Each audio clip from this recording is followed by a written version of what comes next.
السلام عليكم ورحمة الله وبركاته أصحابتي شرفتي كرامة ضيق مدن ميركس تدوير كنا شو مر لبادي مرت حد ولكن عبد الوليد وأنا سكوت لابن هل كان قطع ورسنا وقياس تيفي لما تني مر لبادي مرت حد وحنا يسولوا هذا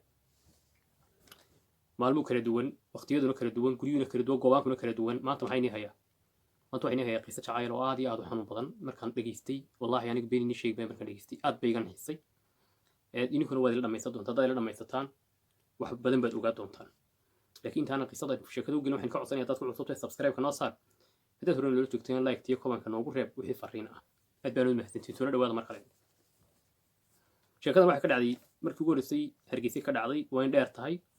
وحني إلى غربة يمن السي هذا نوع بلابه يعني أول صوماليات ومجال هرجيساها وده يسوي حلوك سيد الشقيستاها وقت قاسنا هيد وقت جي تلفونات وده آد قوية رايان يا تلفونات أنا اللي بدي السيدن أيو maalmaha ka mid ah isagoo iska qayilaya oo saaxiibkii la jooga oo waqtigaas aan jecelahay isaguna inuu ka shaqay jiray maxay tahay inuu macallin meelahaas inuu jecelahay inuu ahaa sida sheekadu igu soo gaadhay ayaa saaxiibkii oo gabadh jeclaaday ayaa telefoonkiisii ka qaatay isaga waa ninkan sheekadu ku dhici doonto saaxiibkii ayaa marka hore gabadhan jeclaa ninkan sheekadu ku dhici doonto marka telefoonkii ninkan iminka dhibanaha ah telefoonkiisii buu ka qaaday markuu telefoonkiisa ka qaaday ayuu message gabadha u diray message-kana wuxuu u raaciyey qofka kuu soo diray message-kani waa aniga oo lambarkan leh ninkii say sheekadu markaa ku socotay wuu iska tegey ninkii gabadhii baa mar damba soo garaacday ama soo wacday qofba siduu yaqaano gabadhu maaha gabdhahan caadiga ee waddanka iska jooga dee maxay tahay dee dhaqaalaha markay noqoto aan dadka iska dhaqaalahooda hooseeya maaha waa gabadh dhaqaalo leh qoyskii ka soo jeeda ama qoyskii la joogta ama qoyskii ka midka tahayna waa dadka ugu dhaqaalaha badan Somaliland maanta magaalada Hargeysa waxaan u maleynayaa cid kale dhaqaalo badan inay yar yihiin ay joogaan waliba laakiin carabaabi mayno inantii markaa telefoon bay qabsataa inankii bay soo garaacday way la hadashay wax tiraada soo garaacay wuxuu ku noox walba kuma soo garaacay inaga raali noqo muddo dheer bil hadlaysay kadibna ninkii sheekadiisa markaa ninku maxay tahay isagu wuxuu u qaatayuun waqtigaasna waxay waqtiga aan telefoonadan jirin faraha badan casriga ah ee Facebook iyo YouTube Facebook iska soo garaacay maxay tahay messenger waxaan iska soo garaacay Facebook waxaan iska soo garaaci jiray waqtigaasna waxay waqtigii ay soo jiraan line-ka guryaha ku jira iyo maxay tahay telefoonada caadiga ee maxay tahay muddo dheeraha iyo 332 waxay shaqo jireen ayuu line-kii ka soo garaacay guriga ugu jira waa free haddii 9 saacadood bay la hadashaa ciid lacag ma qorto isagu markaa maxay inakani inantii markaa sida uu sheegay wuxuu markaa la yaabay telefoonka bilaashka ah inantan ku hadlayso markaas wuxuu soo jiray waa inan iska dadka maxay tahay guriga ka shaqeeya ah muddo dheer bay saa ku wada hadlayeen telefoonkiisa dhalinyartii asxaabtiisa markuu la jooga la soo garaacay war meheblay ma ku soo garacday inantii ba ku soo garacday magac buu la baxay magacii laga sheegay uu la baxay muddo sheekadii socotay waa la ballamay in la kulmo kulankii baa dhacay waa la isarkay inantii markaa inantii wuxuu u qaaday jacayl buu u qaaday inantii dheeri buu qaaday oo aad u fara badan buu u qaaday telefoonkooduna muu ahayn telefoonkan helo waan ku salaamayaa mar labaad isku soo celi doonaa markii qaarkood 8 saacadood ay soo garaaci jirtay wada hadli jiray dabku ilaa ka baqtiyo jirtay dabku dabayso dabku inaan ku dhicin ku inaan shaqaysto iska ahaa nolol maalmeedkiisa ka adag sidii caadiga ah in iska waqtigaasna dadka shaqaysta lagu tiriyo ahaa inantii inankii markay kulmeen waxay ku tiri waan dhoofayaa inantuna markii hore waxay ka timi dhulka carabta wadamada carabta qatar ayay ka timi inantu markii hore qatar bay waddanka qatar la yiraahdo ka timi markaa inantu waxay tiri waan dhoofayaa xagga dhoofaysaa waxaan dhoofayaa bay ku tiri Sweden waddanka Sweden la yiraahdo waan dhoofayaa bay ku tiri inankii jacaylkii markii hore ku jiray jacayl ka badan ayaa galay oo wuxuu jacaylkan u galay wuxuu aaminay de mar haddii qofkan is jecel yihiin oo maxay tahay marka inantu way nii soo sheeka dhaafay inantu mar walba waxay ku tiraahdaa waan dhoofayaayo process bay i socday iga socdaatay sababa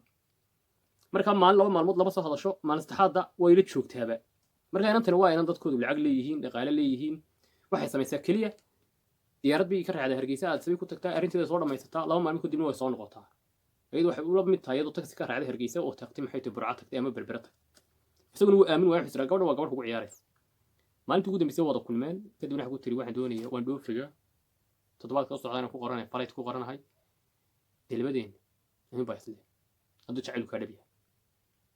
inankii markii hore uu qaado waayay dee inay dhab ka tahay sheekada inanta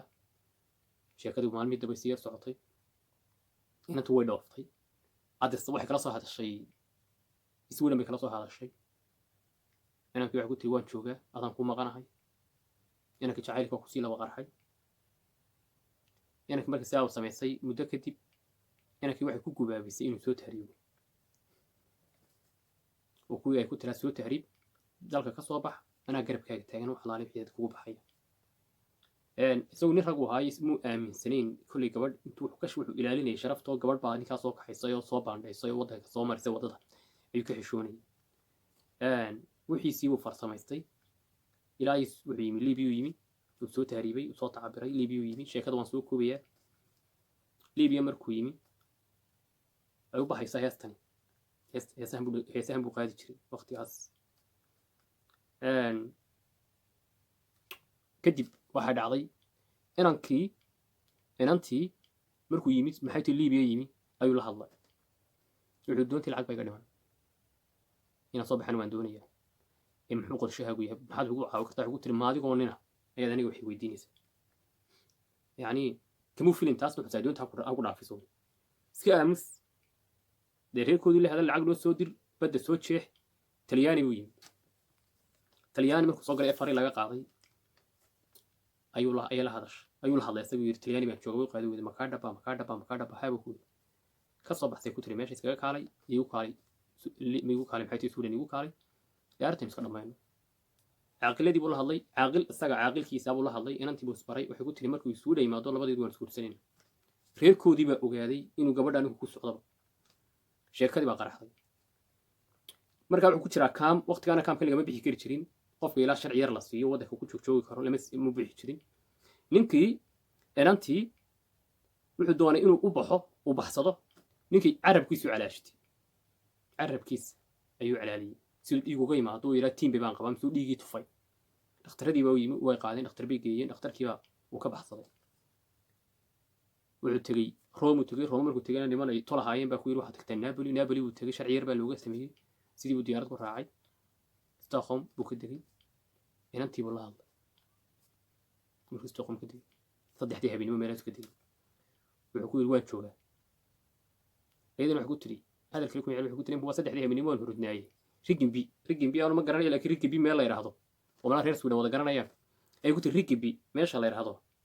tag bay ku tiri oo tolka ka raaso waagu haynoo bariyay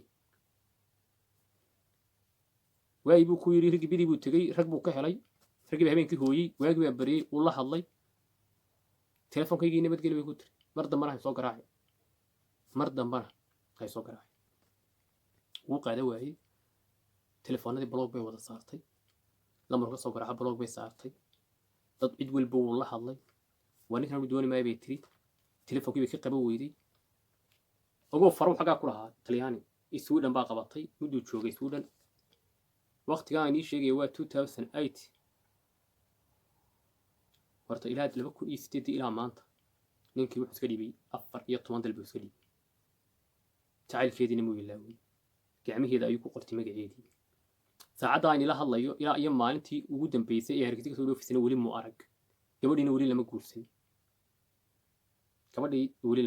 ninkiina wali wuu balanbalayaa sharci muu qaadan shaqana muu helin sharaftiisiina wuu ilaaway dadkoodiina way naceen sababtoo naceen waxa way gabadhaad u ordaysay ayaa taa kugu samaysay